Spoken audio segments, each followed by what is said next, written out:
Hi, everyone. Welcome to the Rinble presentation on lean business principles with a focus on Scrum for developer teams. Hey, I see that you're out there. Could you give me a thumbs up if the audio and slides are working okay? Excellent, fantastic. So I'll go ahead and get started.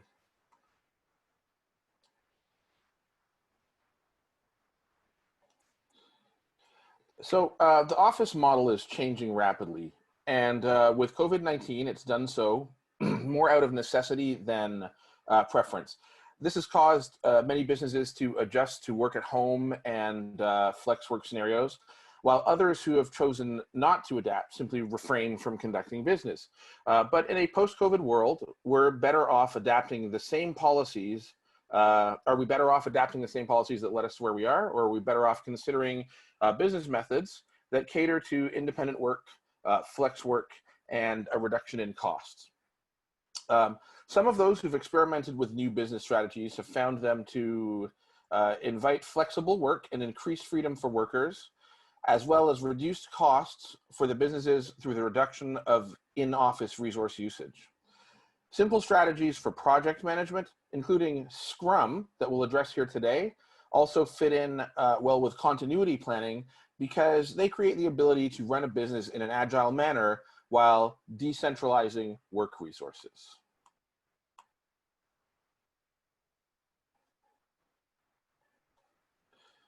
Okay, so first a little bit about the company I work for. My name is Richard Fairthorn. I help to develop the Rinble mobile app, and I'm heavily involved with developing the continuous integration and DevOps programs at Rinble Business Phone Communications. Rinble's hosted telecom platform provides business communication services to companies across Canada. We're proud to have helped keep our clients in touch with their clients throughout this turbulent year.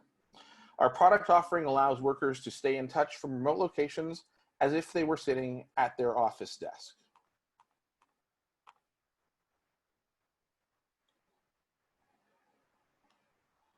Rinble services existing infrastructure through our professional services team. Additionally, our hosted telecom platform works with all the latest business phones and is fully mobile integrated. Conferencing is also integrated, as is our FaxHound eFax solution.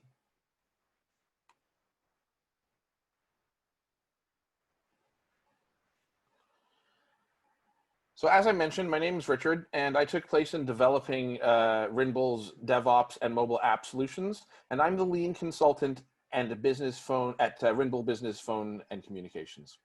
Today, I want to talk to you about lean business principles and how they can help get your organization back to work in a more efficient way. This is a chance to make an opportunity from a crisis. In addition to allowing more flexible work, Scrum, which we'll discuss today, will allow you to provide customer value faster, leading to competitive advantages.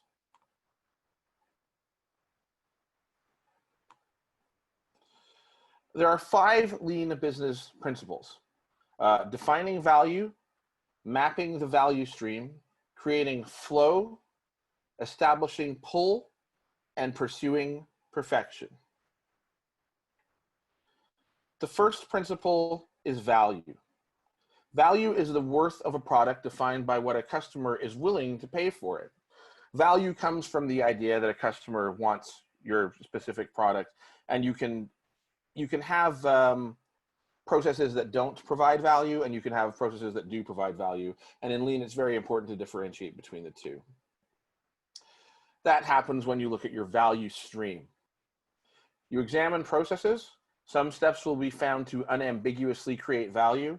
Certainly a checkout or the ability to view a product online might be considered something that unambiguously creates value. Whereas many other steps will be found to create no value, but be unavoidable due to current technologies and production assets. You might need to put development time into things like scalability. And while scalability doesn't directly provide something for a customer, it's necessary to overcome the technical limitation so that enough of your customers at once will be able to use your website or product. Many additional steps will be found to create no value and be immediately avoidable. Especially with software development, it's very common for people to become wrapped up in solving, I like to call it going down a rabbit hole. And what happens is you can find something that's blocking your product, but end up spending a lot of time on an unnecessary solution that at the end of the day, it turns out, doesn't actually provide any additional value, doesn't provide anything additional that your customer wants to pay for. And so optimizing your value stream helps you deal with that type of situation.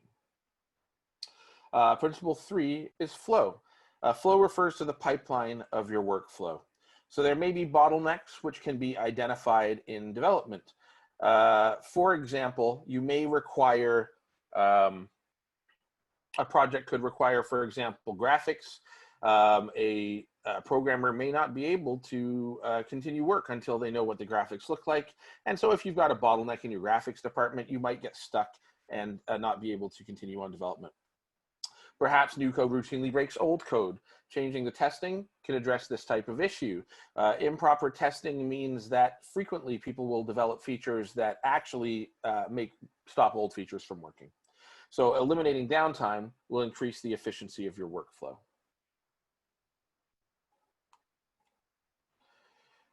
Principle 4 is pull. A push-based workflow creates products in anticipation of demand. It might simply be that someone says, hey, I think this thing would be great, or hey, I think that thing would be great. In a pull-based workflow, we pull features based on customers' actual demands, and you focus your attention on developing things of that nature. And finally, perfection. The goal is perfection. We walk toward perfection with continuous improvement. And in development, CI assists developers, that's continuous integration, assists developers with integrating their improvements regularly so that it's easy to continue iteratively improving your product.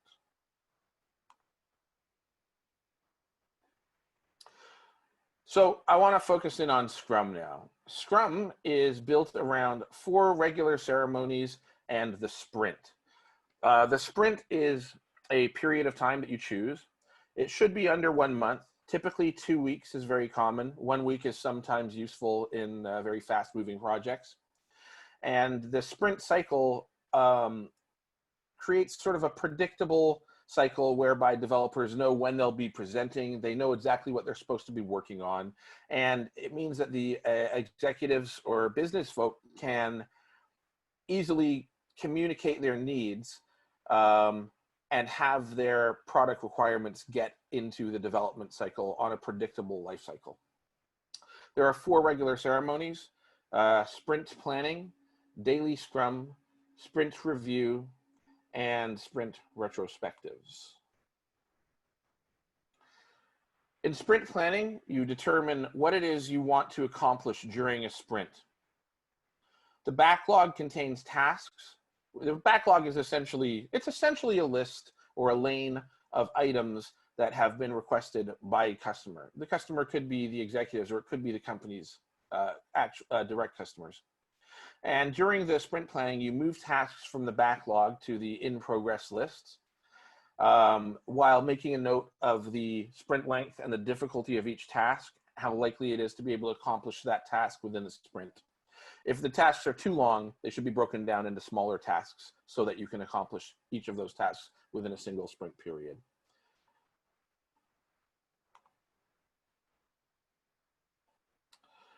Daily Scrum is another one of the ceremonies, and it is a very quick stand-up meeting. Stand-up meetings are interesting in that you literally stand up at the meeting, and it's intended to discourage protracted discussions about product once we've already determined what's happening during a sprint. The stand-up meeting is where everybody gets on the same page and establishes what work is going to be accomplished each day. And having this sort of gives everyone a sense of cohesion and understanding of a reminder of where they're going to be at the end of any individual sprint period.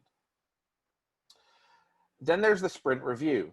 The sprint review is where you show off completed items and you rework the backlog to reflect anything that may have not been completed. You can make notes at that time, sort of trying to determine whether the difficulty was misestimated, In some cases, people will be able to chime in and say, you know, I really feel I'm suitable for that task because I have a specialized skill that will help. And all the developers can get together and determine possibly a better way of proceeding forward at any of these sprint reviews. And finally, there are sprint retrospectives. Now, this is interesting because a lot of the time in corporate culture, people are discouraged from sharing what worked and what didn't.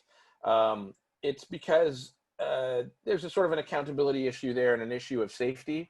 But in a sprint retrospective, you're intentionally creating a safe environment where people can talk about what worked and they can talk about what didn't work and brainstorm on ways of correcting those problems in future sprints.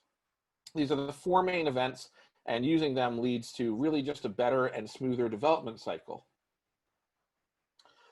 Something interesting about using this methodology is that it's all focused around the organizational sort of direction of a project, as opposed to being focused on where a person is physically standing. So let me just read this slide for you.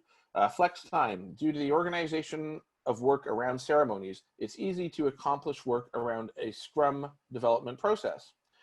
The process is oriented around the unit of work in a given time frame and not how many hours the employee spends in the office. Excuse me for just a moment. Flex time and telecommuting are common when using the Scrum process and allow individual workers to work with familiar tools in their own comfortable environments. I just want to show you an example of, this is something called the Kanban board, or Kanban, I guess it depends who you're talking to. It's a simple way of, it's a tool that you can use during, actually this is specifically the slog board, which is Rinble's Kanban system.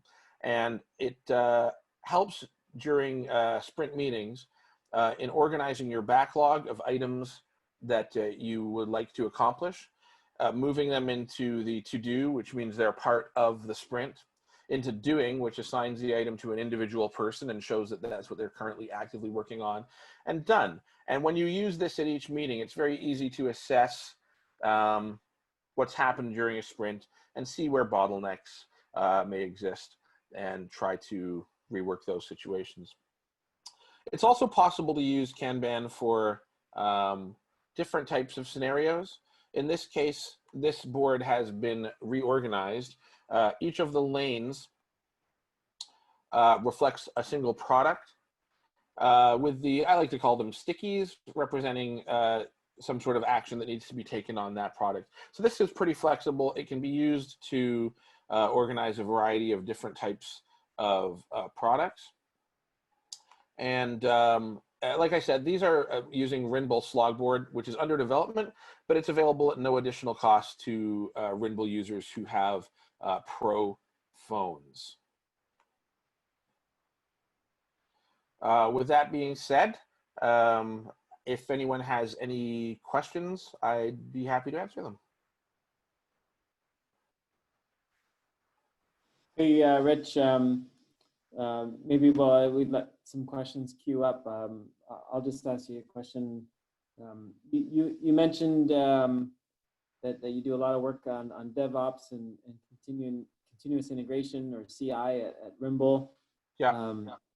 Maybe you could just elaborate a little bit on how CI and DevOps works with the Scrum process. Sure. CI is continuous integration, and it means that it tries to remove system administration and deployment tasks from developers so that they can focus specifically on the value of the code that they're writing.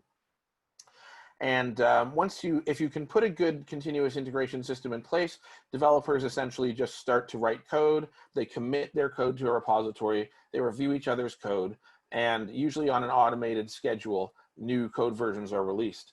And part of the benefit of that is, again, like I said, taking away the deployment and context switches from developers to work best when they're in their text editor for the most part.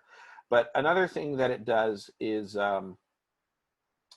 it allows you to more quickly catch and correct bugs or problems that were introduced. because with regular releases, you don't have an accumulation of places where bugs could have been introduced. You know, if 2 or 3 changes are made in a single day, those are the only 2 or 3 changes that need to be bisected in order to find what introduced your problems and revert it so that you can continue on with your development cycle. I'm a big advocate of DevOps and continuous integration, as well as testing. If you can have good automated testing involved in your product, then you're less likely to have regressions and people will feel safer moving forward in developing code. I hope that addressed the question to some degree. Yeah, that's great. I have a couple more questions here. One from a panelist, Juan. He's wondering if Slogboard, I guess the Kanban system that you showed, if it's publicly available. So at this point, Slogboard is under development, but it is available to Rinbull users who have professional phones, I believe. And so what you'd want to do is get in touch with Sunny, who's listed on the slide, and talk to him about gaining access to that. If you're using a Rinbull phone system, essentially, you're going to be able to gain access to that, and he can give you some more details on that. Yeah, that's right. My understanding is it's available to anyone who asks for it. Oh, amazing. I didn't even realize that it was that. But you're right. I mean, generally it has to be a pro phone, pro extension, pro package, I guess. But if it is under beta, and if a customer does want to use it, we'll certainly make it available to them. And I have one more question from Tina. And it's, can you use the Scrum method in other areas of the organization? Yes, you can use Scrum across various areas of an organization. Generally speaking, it's best for the management of a product that is used by your user. So I've used it most frequently with software development, but with adaptation, if you follow the general lean principles, you'll be able to adapt this method and create a similar methodology that could work for the development of other types of products. Great. That's it for the questions. So just a quick note, we've got a survey that you can fill out, a chance to win $100, and as well there's 10 runner-up prizes, but certainly the $100 Starbucks gift card is up for grabs. And then as well, if you're looking for a copy of any of our presentations, you can request that